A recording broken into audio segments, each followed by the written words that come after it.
the PMX-003 The-O, a machine that feels less like a mobile suit and more like a walking fortress. Powered by a massive large-scale thermonuclear reactor, this thing exists to dominate the battlefield through sheer presence alone. Designed to overwhelm enemies in close quarters, his armor is thick, the frame is bulky, and the weight is enormous. Yet thanks to its powerful thrusters, the O can reach terrifying speeds and move with surprising agility for its size. Equipped with a biosensor system is a machine that feels alive, responsive, and brutally efficient. So let's take a closer look at what makes the O one of the most intimidating mobile suits ever designed.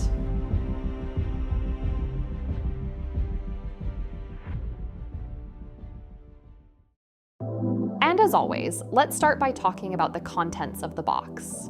The box art is absolutely fantastic, showcasing the O in all its massive presence, fully displaying its characteristic subarms and that unmistakable bulky silhouette. Even before opening it, the kit does a great job of communicating exactly what this mobile suit is about. Inside the box, we will find 4 yellow runners.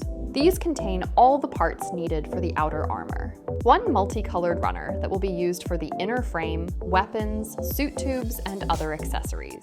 The mono eye is color separated and does not require any stickers, which is a really nice touch. 3 dark blue runners for the inner frame parts, 1 polycaps runner, 2 transparent yellow effect runners for the beam sabers, a small foil sticker sheet, and a very easy to follow manual. Once the kit is built, this is what you get. The mobile suit itself, and once again, I have to highlight the size of its parts and the level of detail, especially in the skirt. This is easily one of the most detailed skirts I have seen in any HG kit I have built. The panel lines are intricate, and the front, side, and rear skirt flaps are fully articulated. The iconic subarms are also articulated and able to rotate, which adds a lot of character and functionality to the design. Unfortunately, the small claw hands at the end are not articulated. The subarms really expand the posing options and are very versatile. Even though they cannot hold heavier accessories, they can hold the beam swords with no issues. The kit includes the O's main ranged weapon, its custom beam rifle, along with an additional right hand with a trigger finger. And of course, a set of 4 beam sabers, each with its own hilt. These can be stored on the sides of the waist unit. This kit includes 10 different runners with 155 parts, not counting the polycaps. Despite being a high-grade kit, this is a large mobile suit, so it has a higher part count than most smaller HG kits, and every part is used. Some of these parts are massive, even by MG standards. This is a 2002 kit, so I expected a few quirks, but overall the build was straightforward. It's similar to any other HG kit, just with much larger parts. Overall, it's very easy to assemble with no major issues. The engineering is interesting. Some parts like the head and torso are extremely simple, while others like the legs are packed with detail. The legs even have a neat gimmick that lets you see the tubing move when they're posed. The kit also features nice panel line details and includes only 2 stickers, which go on the feet. I applied a matte top coat, but honestly, it doesn't make a huge difference, so the kit can easily be left as is. Overall, the kit is super easy to build, even for beginners. The real challenge is making it look its best, thanks to a few major flaws I'll break down in the next sections. Now let's take a closer look at the articulation. Starting with the head unit sits on a ball joint at the top, giving full movement side to side, up, down, and even rotation. The shoulder joints allow full forward and backward movement and can rotate 360 degrees. The verniers and armor panels on the shoulders can shift up and down, and the arms move up and down smoothly too. The arms rotate freely, and the single-jointed elbows bend up to 90 degrees. The torso can rotate a full 360 degrees, though the waist unit gets in the way a bit. Each front waist armor piece moves on its own, as they're molded separately, and the side skirts are fully movable too. The rear skirt flap moves up, down, and side to side. The subarms are tucked under the front waist armor and swing out on a single hinge. They rotate at the base and the claw for maximum flexibility. The legs can move up and down, with some restriction from the skirt unit, and they can move sideways as well. The knees are double jointed, but the bulky design really limits their range. The feet feature 5 articulation points. The front and rear armor move up and down, while the feet can tilt, swivel, and rotate. Even the hoses flex naturally with every movement. The beam sword hilts slide into the waist unit for storage, and the beam swords can be held in any hand or subarm. And finally, the beam rifle can be held in either hand, though only the right hand with a trigger finger is included. This is a very old model kit, and it comes with several issues that have been fixed in newer releases. There are plenty of seam lines found on the top of the chest, shoulders, arms, hands, upper legs, and head. The seam line on the head is particularly bothersome as it runs right down the center of the face.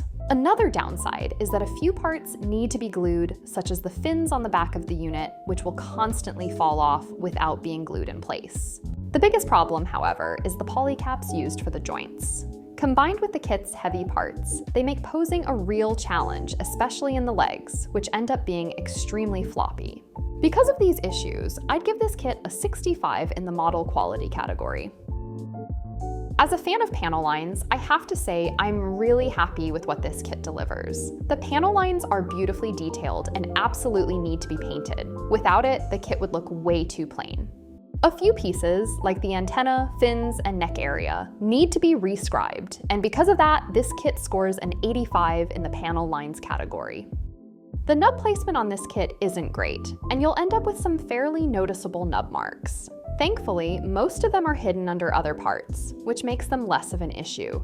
The fact that the kit is mostly yellow also helps mask any remaining nub marks. For these reasons, this kit scores an 80 in the nub placement category. The mobile suit has a few mold lines on the tubing, which can be a bit tricky to remove without damaging the panel lines. Other than that, no parts require special care during assembly. Because of the extra attention needed for these mold lines, The-O scores an 80 in the mold lines category. Now let's talk about color accuracy, the area where this kit really loses points. In total, there are 58 areas that need to be painted to match the original design accurately. Some are easy, but many are tedious. And honestly, this completely killed the joy of building the kit for me. Take a look at this image showing all the spots that need color correction. They're spread throughout the kit and are crucial for providing contrast and detail. The sheer number is just insane, and I absolutely hate it. For these reasons, this kit gets a 40 in color accuracy, and personally, I think even that is being generous. In terms of scale accuracy, the kit is undersized. At 18 centimeters tall, it scales to 25.92 meters at 1:144 scale, while the manual lists the kit at 28.4 meters. That makes the kit about 8.7% smaller than it should be. Because of this inaccuracy, The-O receives a 90 in the scale accuracy category. I have mixed feelings about this kit. The amount of work required to make it look really good is quite high, and because of that, I wouldn't recommend it to beginners. That said, I really love the panel line detail and some of the gimmicks, like the subarms and the moving tubing in the legs, but those alone aren't enough to fully redeem the kit. Additionally, the very poor quality of the joints hurts the overall experience. For those reasons, I'm giving it a 60 in my personal score. In the end, The-O is a kit full of contrasts. On one hand, it delivers incredible presence, excellent panel line detail, and some genuinely fun gimmicks. On the other, its age really shows with poor joint quality, heavy reliance on painting for color accuracy, and several build frustrations that hold it back. With an overall average score of 73, this is not a bad kit, but it is a very demanding one. It's best suited for experienced builders who enjoy heavy customization and are willing to put in the extra work. If you're looking for an easy, satisfying build out of the box, this probably isn't it. But if you love The-O and don't mind the challenge, there's still something special here. Thanks for hanging out with me for this review. If you enjoyed it, don't forget to like, comment, and subscribe for more Gunpla content. Keep building, and I'll catch you in the next one.